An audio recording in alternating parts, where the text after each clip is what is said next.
요한계시록 강의 9번째 시간입니다. 요한계시록 강의 요한계시록 3장을 저희 함께 나눌 텐데요. 요한계시록 3장 1절에서 3절까지 함께 말씀을 나누시겠습니다. 요한계시록 3장 1절에서 3절 우리 다 찾으셨으면 함께 읽겠습니다. 사대교회의 사자에게 편지하라. 하나님의 7 영과 7 별을 가지신 이가 이르시되 내가 내 행위를 아노니 내가 살았다 하는 이름은 가졌으나 죽은 자로라. 너는 일깨어 그 남은 바 죽게 된 것을 굳건하게 하라. 내 하나님 앞에 내 행위에 온전한 것을 찾지 못하였노니 그러므로 내가 어떻게 받았으며 어떻게 들었는지 생각하고 지켜 회개하라. 만일 일깨지 아니하면 내가 도둑같이 이르리니 어느 때에 내가 이르는지 내가 알지 못하리라. 우리 지난 8번째 그리고 오늘 9번째에 걸쳐서 계속 회개에 대한 메시지를 보고 있는데요.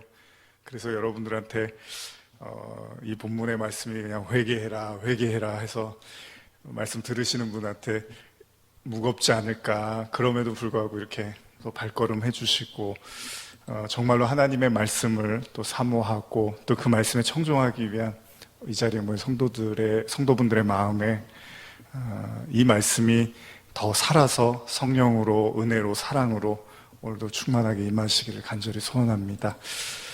오늘 사대교회에 대한 말씀을 나누고자 하는데요. 이 사대교회에 대한 이야기를 하시면서 예수님이 지적하시는 것은 살았다 하는 이름은 가졌으나 죽은 자로다라는 내용입니다. 일단 우리가 사대교회에 대한 이야기를 좀 잠깐 말씀을 드리려고 하는데요. 사대교회는 두아디라에서 남동쪽에서 한 48km 정도 떨어진 그런 도시라고 합니다. 여기는 상업적으로 계속 지금 다른 교회도 그렇지만은 아주 부유하고 번창하고 상업적으로도 아주 발달된 도시라고 합니다. 그래서 염직, 특히 그런 염직공업과 양털 염색 그리고 금모래가 유명하다고 합니다. 다시 말하면 이곳도 굉장히 사치와 부의 도시로 전락했다라는 내용으로 우리가 알 수 있습니다. 쉽게 말씀드리면 물질적으로는 상당히 부유하지만 내적으로는 많이 피폐해 있는 그런 지역으로 볼 수 있습니다. 그래서 예수님이 이 교회에 대해서 말씀을 하실 때 그냥 바로 이야기한 건 여기에는 뭐 특별한 칭찬이 지금 3절까지는 나오지는 않습니다. 그냥 바로 예수님이 살았다 하는 이름을 가졌으나 죽은 자라 이렇게 말씀을 하십니다. 왜 이런 예수님이 말씀을 하셨는가 우리가 생각해 볼 필요가 있는데, 실제로 사대교회는 7교회 중에 특별하게 이단에 대한 언급이나 이런 게 나타나 있지 않습니다. 그러니까 이세벨이라든지 니골라당이라든지 그 다음에 발람의 교훈이나 이런 얘기들이 실제로 이렇게 거론되지는 않습니다. 그러면 여기서 지금 예수님이 더 그럼에도 불구하고 더 어떻게 보면은 강하게 이렇게 꾸짖는 이유 중에 하나는 아예 그냥 죽었다라고 이야기를 하죠.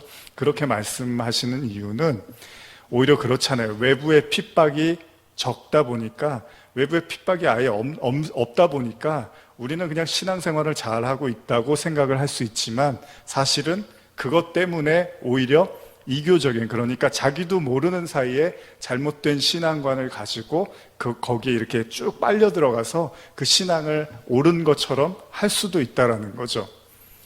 쉽게 말하면은 핍박이나 고난이나 환난은 없었지만은 우리가 편의에 따라서 그리고 자신들이 편한 대로 신앙생활을 하다 보니까 오히려 죽었다라는 소리까지 듣게 되는, 어떻게 보면은 수모를 겪게 되고 있는 교회였습니다. 또 다른 의미에서 보면은 이 교회도 전통을 고집하고 또 유대인들에 대한 비판 이런 것들보다는 어떤 그냥 외형적인, 그러니까 예수님이 뭐 너희 안에 유대인들이 있어, 너희 안에 어떤 잘못된 게 있어 이렇게 말씀을 하시는 게 아니라 너희가 하고 있는 이런 모든 것들이 죽은 것들이야 라고 말씀을 하시는 건, 그러니까 외형적으로는 굉장히 안전하고 신령해 보이고 거룩해 보이지만 하나님이 보셨을 때는 아니었다라는 내용으로 우리가 볼 수 있는 거죠.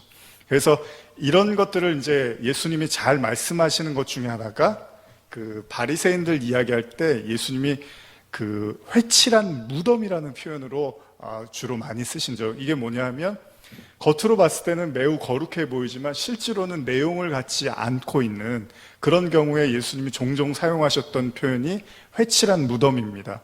그래서 마태복음 23장 26절 이하에 보면 눈먼 바리새인이여 너희는 먼저 안을 깨끗이 하라 그러면 겉도 깨끗이 하리라. 화 있을진저 외식하는 서기관들과 바리새인들이여 회칠한 무덤 같으니 겉으로는 아름답게 보이나 그 안에는 죽은 사람의 뼈와 더러운 것이 가득하도다.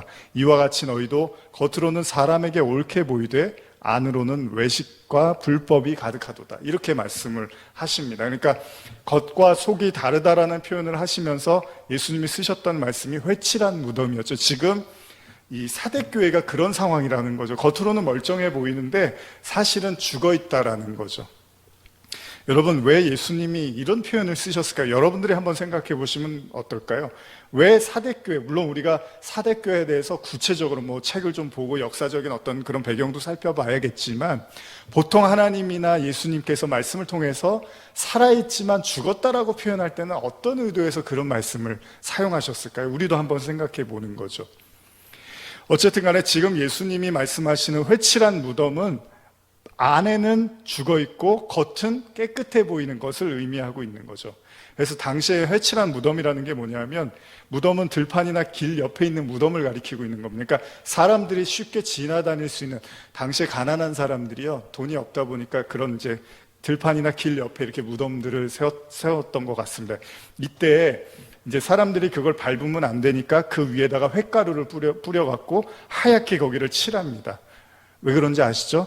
왜냐하면 사람들이 이제 거기 6월절이나 이런 순례자들이 많이 이렇게 오고 갈 거 아니에요. 그러면은 사람들이 거기를 밟지 않게 하려고 그 횟가루를 뿌리는데 그 이유는 뭐냐 하면 시체나 무덤을 만지거나 밟고 이렇게 되면은 7일 동안 부정하다라고 율법서에 써 있기 때문에 이제 그걸 지키기 위해서 사람들이 그 행위를 했던 거죠.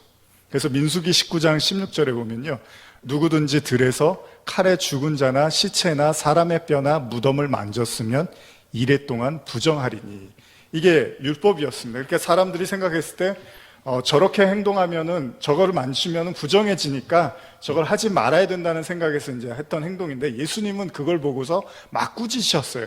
너희들이 그렇게 회칠한 무덤처럼 너희들이 그 무덤을 안 밟으려고 거기다가 이렇게 횟가루를 뿌리고 하는 그런 걸 가지고 하나님이 거룩하다고 말하는 줄 아느냐? 그러면서 그들의 마음을 꼬집으셨던 거죠.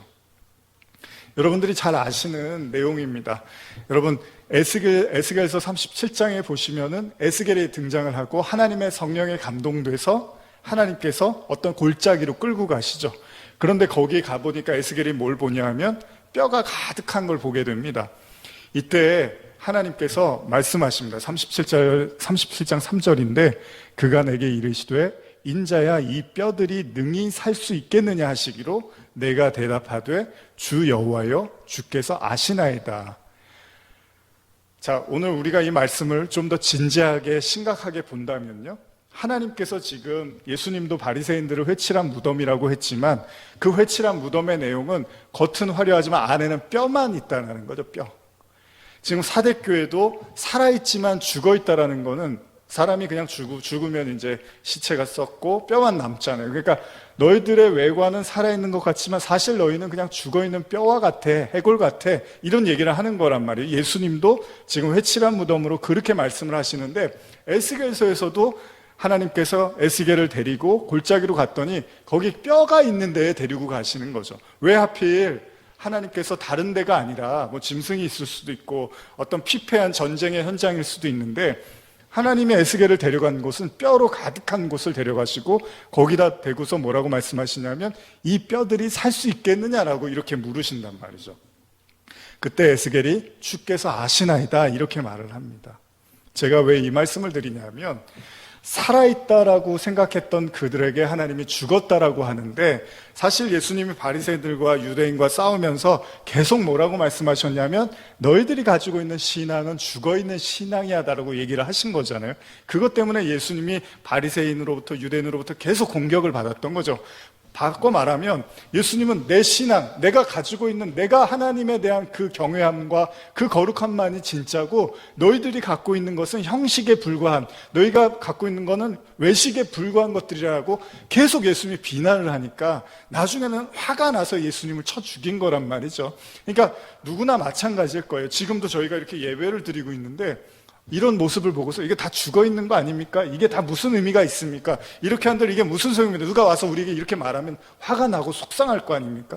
예수님도 마찬가지로 그걸 알면서도 계속 그들에게 경고를 하고 말씀을 하신단 말이에요. 근데 에스겔에서도 지금 굉장히 중요한 구절이잖아요. 이 37장이 하나님이 그 이스라엘 백성들에 대해서 이제 어떻게 할 것인가를 말씀하고 있는 거예요. 그게 뭐냐면 구약 내내 하나님이 이스라엘 백성을 바라봤지만 도저히 답이 나오지 않는 거예요. 아무리 하나님이 말씀을 하시고 선지자를 붙여주고 여러 가지 경로로 하나님이 다 하셨는데 이 백성들이 듣지를 못하는 거예요. 깨닫지를 못하니까 하나님이 선택하신 방법이 새 영을 주시겠다고 한 거잖아요. 그게 신약에 와서 우리에게 성령 사건으로 주어지는 거란 말이에요.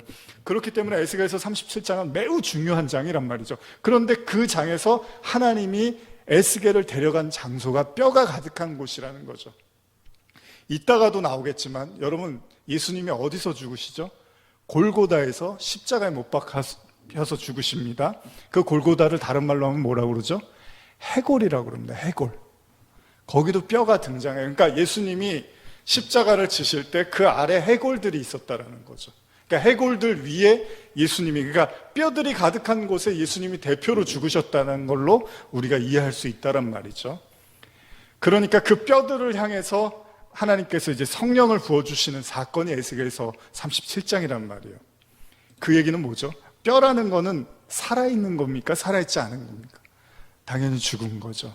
그러니까 하나님이 봤을 때 이스라엘 백성은 그냥 뼈에 불과한, 그냥 어떻게 보면은 아무런 힘도 쓰지 못하고 스스로 어떤 것도 아무것도 할 수 없는 그런 존재로 지금 에스겔서에서 묘사를 하고 있어요. 근데 이걸 좀 더 깊이 들어가 보면요, 여러분과 제가 알고 있는 원죄까지 다다르면 똑같은 얘기입니다. 창세기 3장 1절에 보면 그런데 뱀은 여호와 하나님이 지으신 들짐승 중에 가장 강교하니라. 뱀이 여자에게 물어 이르되 하나님이 참으로 너희에게 동산 모든 나무의 열매를 먹지 말라 하시더냐, 이렇게 얘기를 하죠. 그때 여자가 뭐라죠? 뱀에게 말하되 동산 나무의 열매를 우리가 먹을 수 있으나 동산 중앙에 있는 나무의 열매는 하나님의 말씀에 너희도 먹지도 말고 만지지도 말라, 너희가 죽을까 하노라 하셨느니라. 자, 오늘 설교도 잘 들어보시면 사실 무시무시한 내용이죠.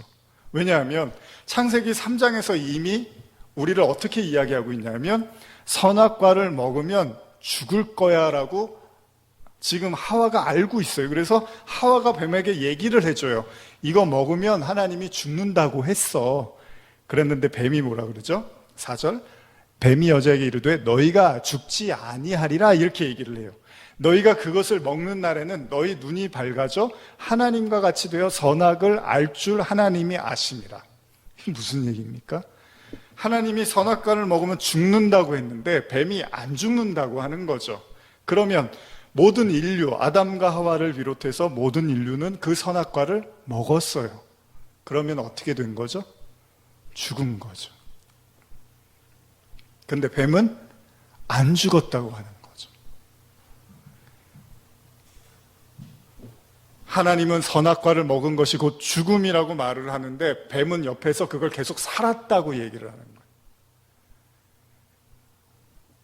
그러니까 예수님이 와서 먼저 하실 일이 뭐였냐면 너희 선악과 따먹고 죽은 자들이잖아 라고 얘기를 하는데, 유대인들은 우리가 왜 죽었어요? 우리는 이렇게 살아있어요. 우리는 하나님의 통치와 다스림과 은혜 속에서 우리는 이렇게 살아있는데요 라고 얘기를 하는데, 예수님은 아니라고 계속 얘기를 하는 거예요. 나중에는 당신이 죽음으로써 너희들이 죽었기 때문에 내가 죽어서 너희를 살려낼 거야가 십자가니까요. 그러니까 오늘 그 사대교회에 대한 메시지도 사대교회에 대한 메시지로만 듣지 마시고 저와 여러분들과 그리고 오늘날의 교회에 대한 메시지로 이해를 한다면 우리는 과연 창세기부터 제대로 이해하고 있는가에 대해서 생각해 볼 필요가 있는 거죠.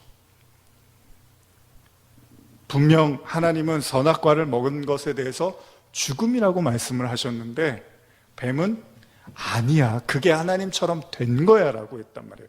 이게 발전이 돼서 어떻게 되죠? 나중에 가인과 아벨의 제사도 여러분들이 잘 아시죠? 가인과 아벨이 제사를 지내는데 아벨은 기름과 양으로, 그리고 가인은 자기의 그 농사 지은 걸로 해서 곡식으로 열매로 하나님께 드리죠. 그런데 하나님이 가인의 걸 받지 않으십니다. 그때 가인이 돌을 들어서 사람들이 보지 않을 때 아벨을 쳐 죽여버리죠. 왜 그렇게 행동을 하죠? 하나님이 왜 내 제사를 받지 않느냐는 거잖아요. 그런데 아마 거기에 대해서 여러 가지 성경적 해석이나 여러 가지 이해들이 있지만 궁극적으로는 가인은 당연히 하나님이 내 제사를 받아야 된다고 생각을 했던 거란 말이에요. 그런데 하나님이 가인의 제사를 안 받아버리시는 거죠. 왜요? 거기에서부터도 죄에 대한 언급이 존재라는 거예요. 내가 왜 너의 제사를 받지 않냐 하면, 봐봐라, 내가 너의 제사를 받지 않으니까 네가 이렇게 동생을 죽여버리잖아. 그건 네 마음속에 이미 존재하고 있는 것들이야. 하나님이 죄를 먼저 드러내는 거죠. 여러분, 제사의 목적이 뭐죠? 제사는 하나님을 기분 좋게 하는 게 제사가 아닙니다. 내가 하나님을 기분 좋게 해서 하나님이 나도 기분 좋게 해주는 게 제사가 아니잖아요. 구약에서 말하는 제사는 반드시 내 죄를 통해서 그 하나님께 용서함을 받는 걸 우리가 제사라고 하는 거지, 우리가 막 이렇게 막 힘이 들고 괴롭고 마음이 불평이 생기고 하는데 하나님 앞에 나와서 하나님이 나 좀 재밌게 해주세요, 나 좀 즐겁게 해주세요, 이걸 제사라고 하지 않습니다. 그러나 오늘날 많은 사람들은 예배를 그렇게 이해하는 사람도 많아요. 물론 하나님이 은혜도 주십니다. 하나님도 사랑도 주시고 긍휼도 베푸시는 분이 맞습니다. 그러나 제사의 목적은 우리의 죄가 하나님 앞에 상달되어지고 그 죄를 용서함 받음으로써 우리가 그 기쁨을 누리는 걸 제사라고 하는 건데, 오늘날의 제사는 그 예수의 그 십자가와 그 보혈이 빠져버리고 뭐 코미디를 한다거나 즐거운 이야기를 한다거나 심리적인 어떤 그 만족감을 준다거나 이래버리면 그거는 마치 우리가 죽은 자가 아니라 산 자인데 더 우리에게 활력소를 주십시오라고 해버리는 가인의 제사와 뭐가 다르겠냐는 거예요. 만약에 우리가 그 예배를 통해서 그 제물과 그 제사와 그 죄를 깨닫지 못하는 그런 예배를 계속 드리다 보면 나중에 우리는 밖에 나가서 또 아벨을 쳐 죽이는 이런 행동들을 정당화하고 있을 거라는 거죠. 그래서 하나님이 가인의 제사를 안 받아버리는 거예요. 자, 네 안에 뭐가 있는지를 봐봐. 내가 네 제사를 안 받아버리니까 저렇게 나가서 사람을 죽여버리잖아. 네 마음 안에 살인이 있잖아. 이렇게 얘기를 하시는 거란 말이죠. 왜요? 모든 인간은 다 그렇습니다. 내가 죽었다라고 생각하는 것, 내가 선악과를 따먹어서 이미 죽은 자라는 걸 인정하기가 너무 어려워요. 이제 거의 7교회에 대한 회개의 메시지가 마무리되는 지점에 있습니다. 그리고 사실은 이제 요한계시록을 바라보는 사람들 중에 이 3장까지의 내용이 요한계시록의 전부를 담고 있다라고 보는 견해들이 있습니다. 그러니까 지금 여러분들이 나눈 그 7교회에 대한 메시지를 잘 이해하면 사실은 이 계시록의 뒤에 있는 이야기들도 다 그 이야기들을 좀 더 펼쳐놓은 것으로 이해할 수도 있다는 거예요.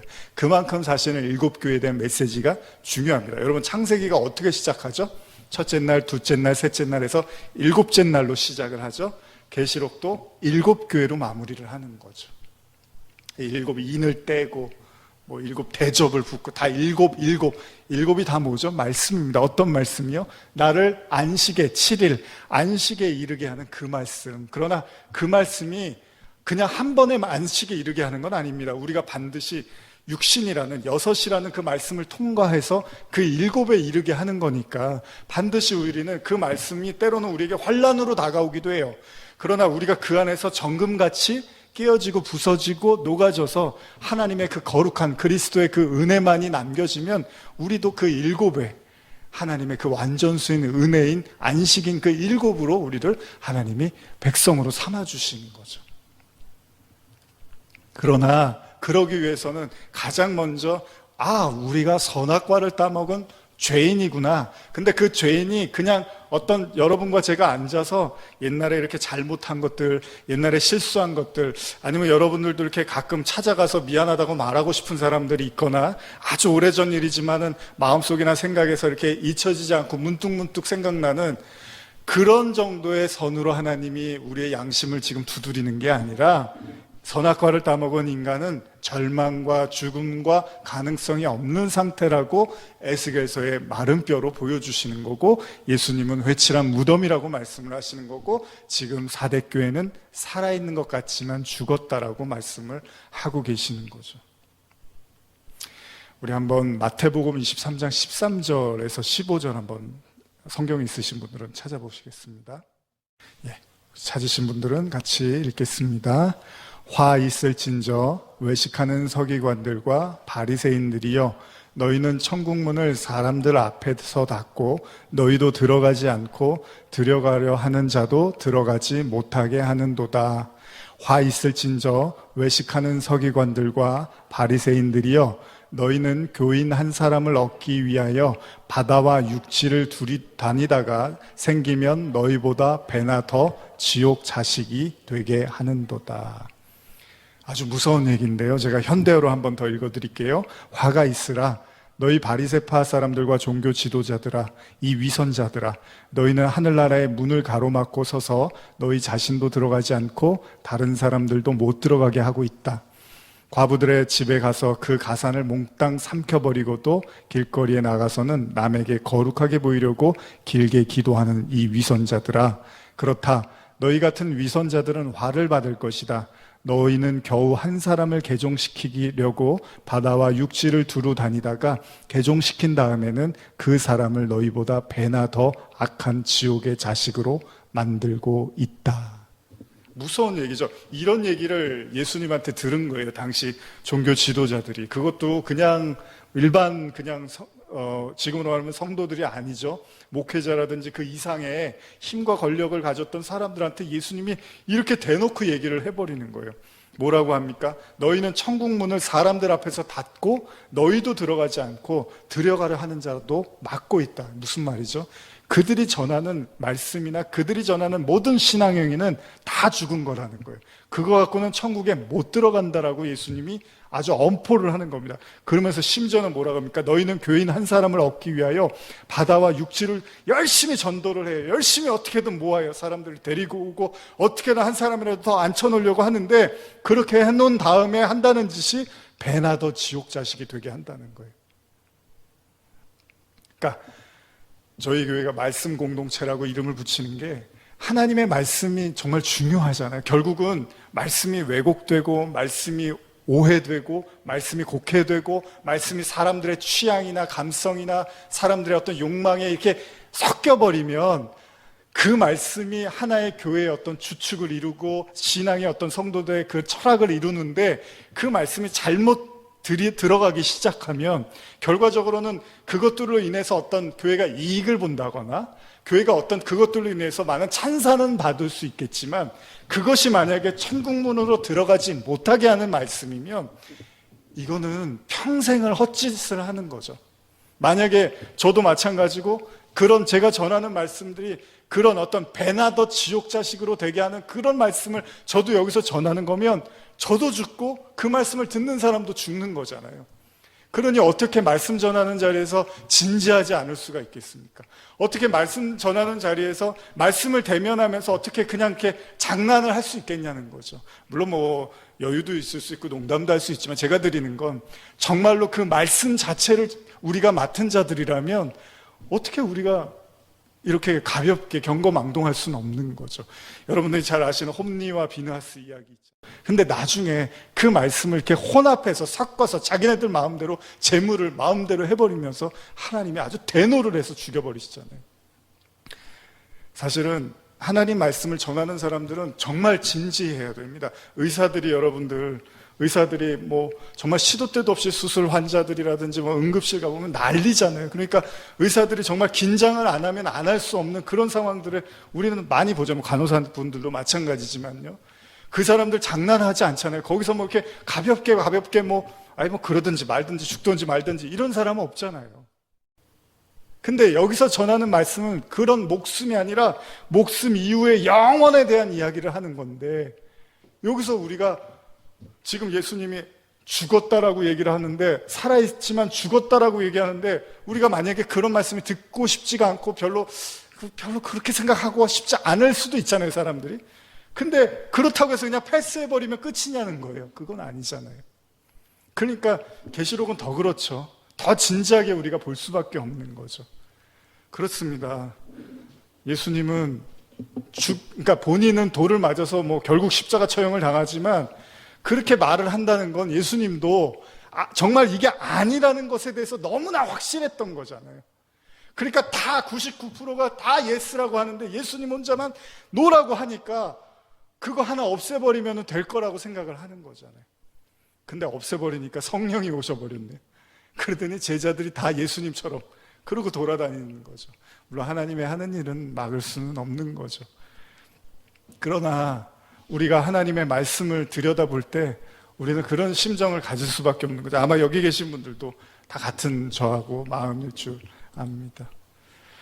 그렇습니다. 신앙이라는 거는 그냥 내가 하나님하고 친해져서 천국에 들어가는 걸 신앙이라고 하지 않습니다.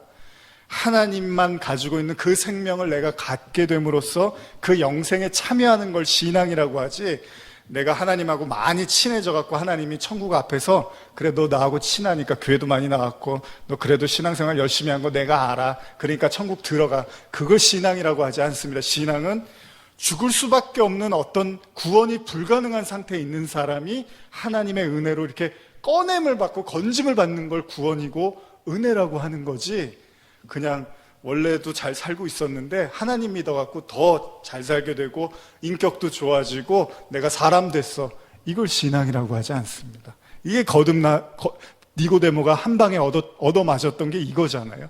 이걸 신앙이라고 여겼는데 하나님이 한 방에 그걸 꺾어버리신 거죠.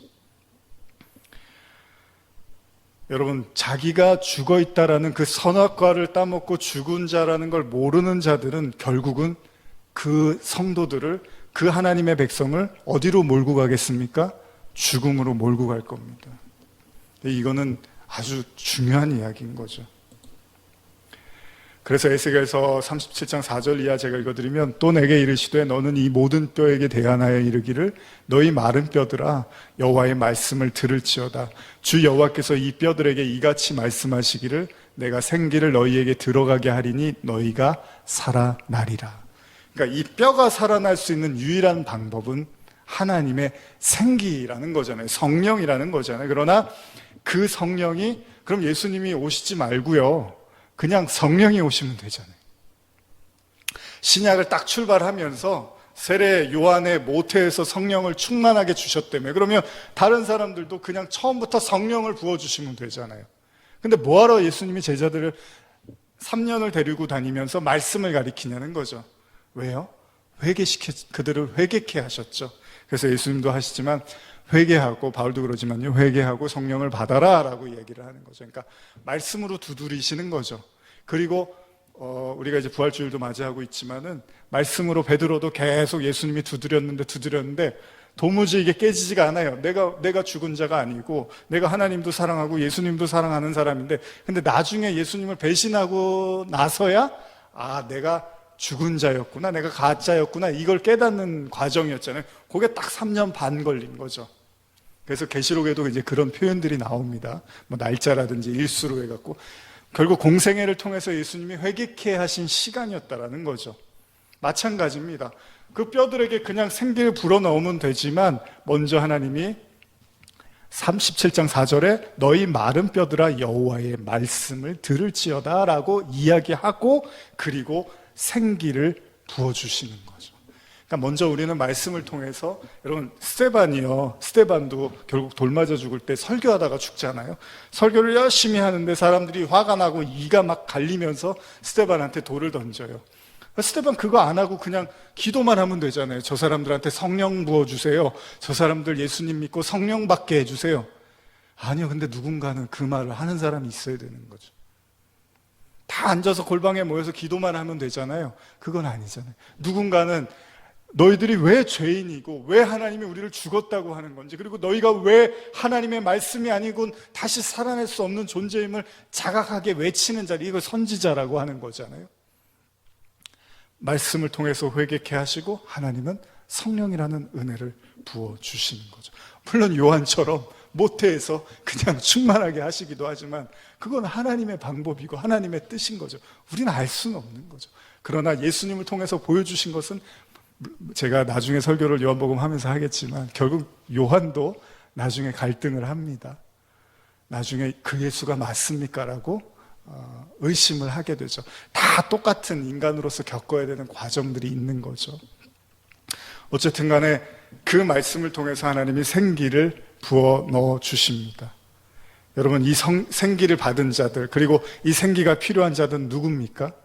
내가 뼈라는, 내가 뼈에 불과한 존재라는 걸 인정하는 자들이 바로 하나님의 생기로부터 살아나는 거죠. 그래서 예수님은 내 친구들을 바리새인이나 유대인이나 이런 사람들 중에 친구를 얘기하지 않으시고 내 친구들은 다 죄인들이야 라고 얘기를 하신 거죠.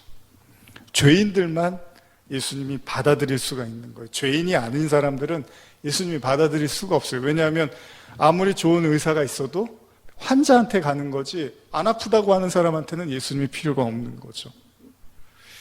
자, 우리 계시록 3장 14절에서 18절 계속해서 말씀 읽겠습니다. 요한계시록 3장 14절에서 18절입니다. 라오디게아 교회의 사자에게 편지하라.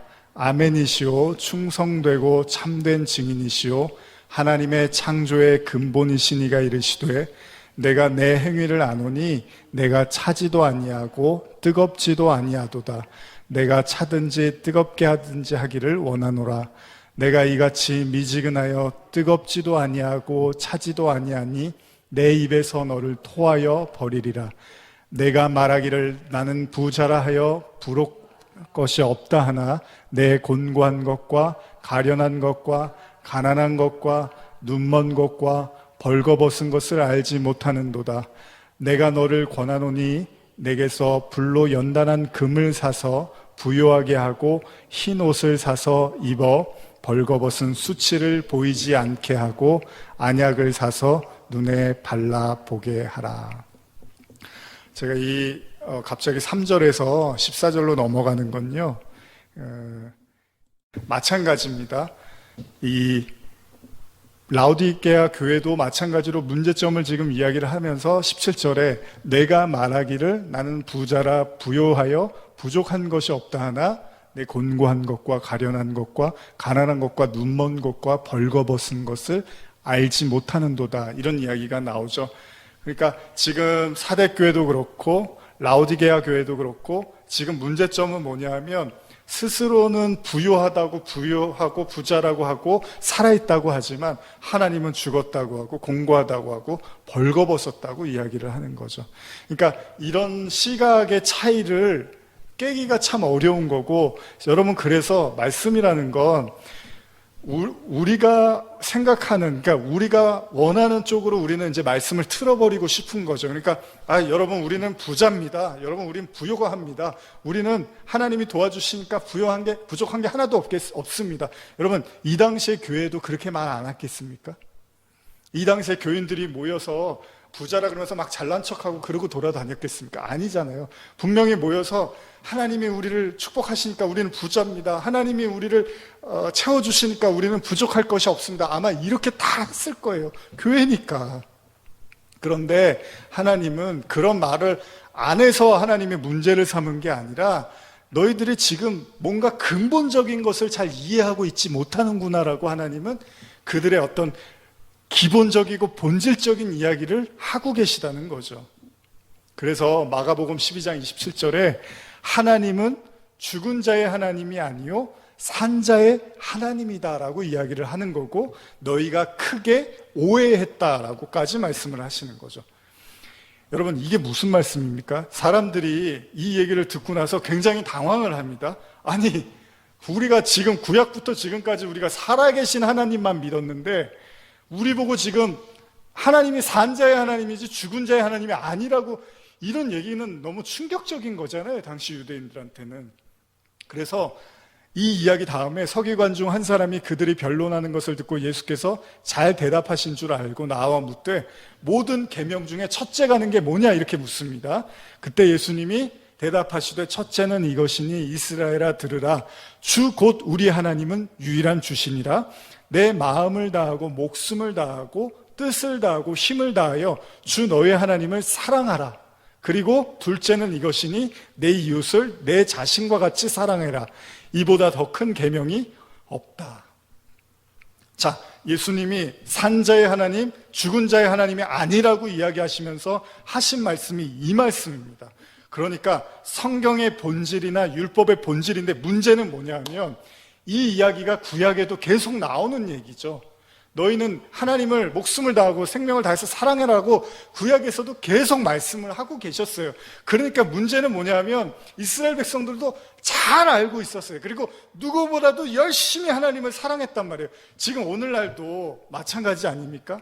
지금 하나님 사랑하지 않는다고 하는 성도들이 어디 있겠으며, 지금 내가 이웃을 사랑해야지, 내가 사랑을 잘 못하지만 내가 그 사람들을 정말 열심히 사랑해야지, 이런 생각 못하는 사람이 어디 있겠냐고요. 대부분 웬만한 신앙을 가지면 다 같은 생각이잖아요. 그럼 도대체 왜 예수님은 자꾸 그 사람들한테 하나님을 사랑해야 되고 이웃을 사랑해야 돼, 이게 산자의 하나님이야, 그런다 너희는 죽었어라고 얘기하는 게, 그들이 정말 하나님을 안 사랑해서 그들이 정말로 이웃을 안 사랑했냐는 거예요.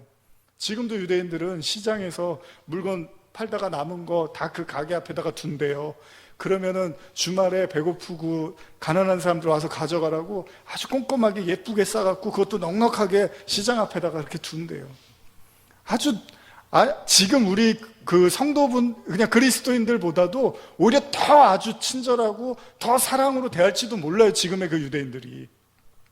근데 도대체 이게 말이 이렇게 안 되는 거예요. 그러니까 하나님은 자꾸 뭘 얘기를 하는데 사람들이 들었을 때는 사랑하고 있고 지금 이웃도 사랑하는데 도대체 왜 자꾸 이거를 가지고 걸고 넘어가느냐, 이 유대인들이 이게 이해가 안 가는 거예요. 그러니까 오늘날도 저 여러분들도 이런 말씀 우리가 들을 때 사대교회에서 그래 너희가 산자인데 죽은 자라고 하면 여러분들 어떻게 이해하고 해석하실 겁니까? 이 부분은 뭐가 죽었다는 거죠? 뭐가 살았다는 거지? 잘 이해가 안 가는 이야기들이죠. 그래서 제가 아까도 말씀을 드렸지만 예수님이 십자가를 지신 곳은 골고다입니다. 골고다는 해골입니다. 그래서 마태복음 27장, 이게 사복음서에 다 기록이 되어 있는데요. 마태복음 27장 33절에 골고다, 즉 해골의 곳에 이르러, 그리고 마가복음 15장 22절에 예수를 끌고 골고다라고 하는 곳, 번역하면 해골의 곳에 이르러, 누가복음 23장 33절 해골이라 하는 곳에 이르러 거기서 예수를 십자가에 못 박고 두 행악자도 그렇게 하니 하나는 우편에 하나는 좌편에 있더라. 요한복음 19장 17절 그들이 예수를 맡음에 예수께서 자기의 십자가를 지시고 해골, 히브리 말로 골고다이라 하는 곳에 나가시니. 여러분, 사복음서에 이렇게 다 등장하는 경우가 많지가 않습니다.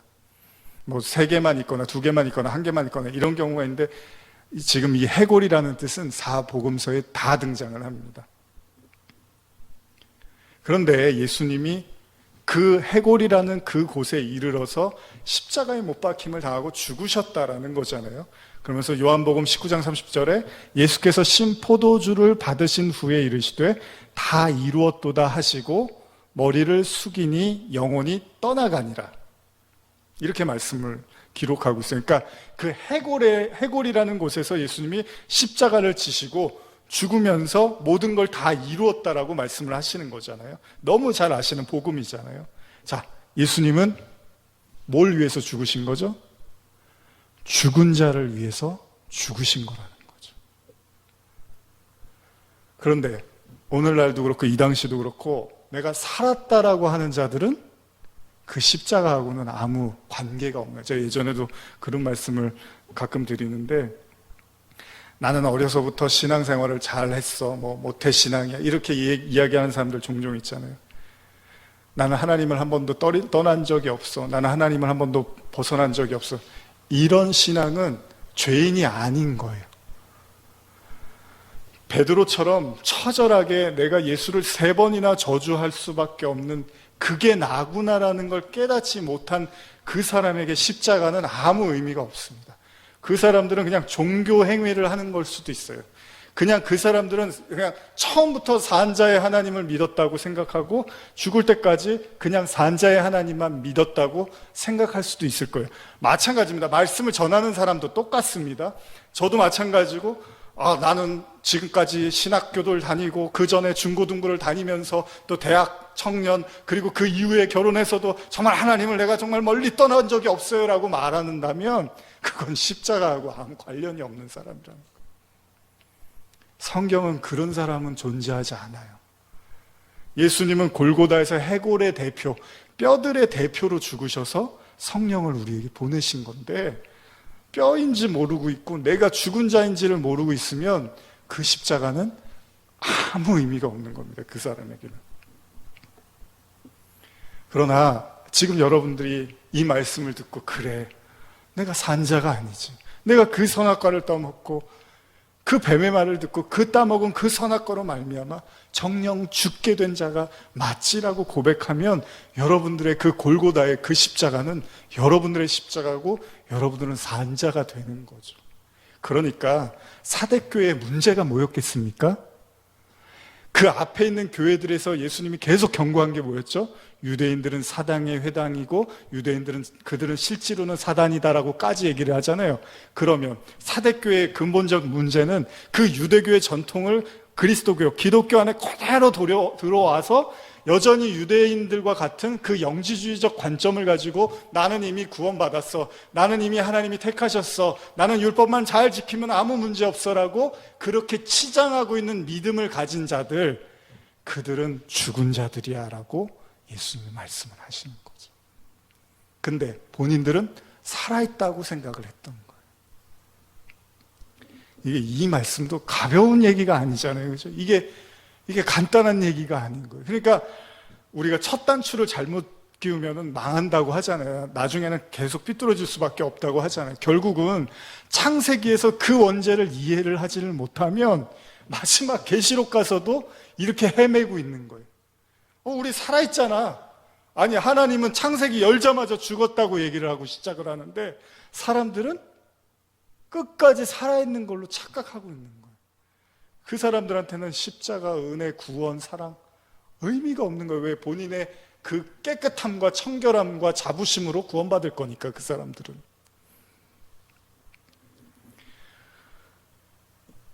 그래서 오늘날 우리는 더 말씀을 진지하게 들여다보는 거죠. 때로는 여러분들도 아마 오랜 신앙생활 해오시면서 다 느껴보셨을 겁니다. 어쩔 땐 정말 말씀이 골수를 찌르는 것처럼 그냥 몸에 아픈 것이 아니라 정말 내 마음이 내장이 뒤틀리는 것처럼 그 말씀 때문에 끙끙 앓고 눈물 흘리며 괴롭고 힘들었던 고백을 하셨던 그런 시간들이 있으실 거예요. 마치 욥과 같은 정말로 하나님의 그 심판, 하나님의 그 말씀, 하나님의 그 의가 들어오기 시작하자마자 그가 정말 내장이 다 뒤틀릴 것처럼 눈물이 그냥 주야로 양식이 될 것처럼 얼마나 힘들었으면 욥이 정말로 그 태어남을 저주할 정도로. 그러나 그 말씀이 나를 정복하고 나를 완전히 그 뼈로서의 존재로 드러내놓고 나니까 하나님이 그 위에 기름을 부으시더라는 거잖아요. 그게 진짜 사는 거잖아요. 그게 진짜 죽음에서 생명으로 넘어온 사람들이잖아요. 그게 진짜로 십자가를 통과한 사람들이잖아요. 그런데 사대교회는 그러지 못했습니다. 그래서 아예 쳐주지도 않는 거예요. 예수님이 너희는 죽었잖아. 너희한테는 뭐 할 얘기도 없어. 죽어 있는데 뭐.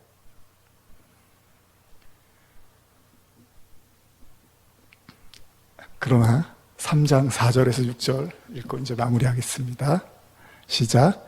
그러나 사대에 그 옷을 더럽히지 아니한 자 몇 명이 내게 있어 흰 옷을 입고 나와 함께 다니리니 그들은 합당한 자인 영고라. 이기는 자는 이와 같이 흰 옷을 입을 것이요 내가 그 이름을 생명책에서 결코 지우지 아니하고 그 이름을 내 아버지 앞과 그의 천사들 앞에서 시인하리라. 귀 있는 자는 성령이 교회들에게 하시는 말씀을 들을지어다. 바울도 로마서에서 이야기를 하지만 남은 자에 대한 이야기를 하죠. 이사야에서 기록됐던 남은 자들, 지금도 주의 은혜로 말미암아 남은 자들이 있다고 하죠. 그래서 7천이라는 바알에게 무릎을 꿇지 않았던 7천을 예를 들면서 하나님의 남아있는 씨들이 있다라는 거죠. 그래도 다행스럽게 이 사대교회 안에도 그 옷을 더럽히지 않은 흰 옷을 입은 자들이 있다라고 말씀을 하고 있습니다. 그래서 제가 아까 빌라델비아라고 잘못 말씀드렸는데 라우디아 교회에 아까 흰옷 이야기가 나오는데 18절에 보면 내가 너희를 권하노니 내게서 불로 연단한 금을 사서 부요하게 하고 흰옷을 사서 입으라 이렇게 이야기를 하죠. 그러니까 그 라우디게아 교회의 하나님의 처방전은 흰옷, 거기에 흰옷이 포함이 되어 있는 거예요. 마찬가지로 지금 사대교회도 자, 살아있는 사람이 하나 있어. 근데 그들은 뭐냐 하면 흰옷을 입은 자들이야. 이들은 하나님이 함께 하시고 이기는 자들이고 그들은 결국 흰옷을 입고 나와 다닐 거야 라고 이야기를 하는 거죠. 이들은 생명책에서 절대로 지워지지 않는다는 거죠. 오늘 저는 그 흰옷, 나중에 제가 다음 주에 설교를 드리겠지만 계시록에 등장을 하죠. 계시록 7장 9절에 보면 이 이후에 내가 보니 각 나라와 족속과 백성과 방언에서 아무도 능히 셀 수 없는 큰 무리가 나와 흰옷을 입고 손에 종려가지를 들고 보좌 앞과 어린 양 앞에 서서 이 진짜로 구원받은 사람들, 절대로 생명책에서 지워지지 않는 하나님의 그 생명을 품은 자들, 그들을 하나님이 사대교회에 그래도 옷을 더럽히지 않은 자들이 있다라고 말씀을 하십니다. 오늘 우리가 말씀을 진지하게 대하고 그 말씀 앞에 우리가 정말로 우리의 마음과 우리의 생명과 우리의 뜻을 다해서 그 말씀을 우리가 들으려고 할 때, 청종하고자 할 때 하나님은 결국 우리에게 승리하게 하시고 흰옷을 입게 하시고 영원한 생명책에 기록되는 이 축복을 부어주실 겁니다. 오늘 내가 죽은 자라고 고백했더니 산 자라고 말씀하시는 그 하나님의 은혜가 여러분 모두 위에 함께 하시길 간절히 소원합니다. 기도하시겠습니다. 하나님 감사합니다. 낮은 자들을 높이시는, 또 높은 자들을 낮추시는, 오늘 우리는 산자라고 생각하고 살고 있습니까? 죽은 자라고 생각하고 살고 있었습니까? 만약 우리가 진짜 산자라면 반드시 우리는 죽은 자였음을 고백할 것입니다. 그러나 만약 우리가 산자라고 말하는데 우리가 죽었던 적이 없으면 우리는 살아있지 못한 자들일 것입니다. 그리스도와 함께 죽고 그 골고다에서 그리스도와 함께 살아나게 하여 주시옵소서. 예수님의 이름으로 기도드립니다. 아멘.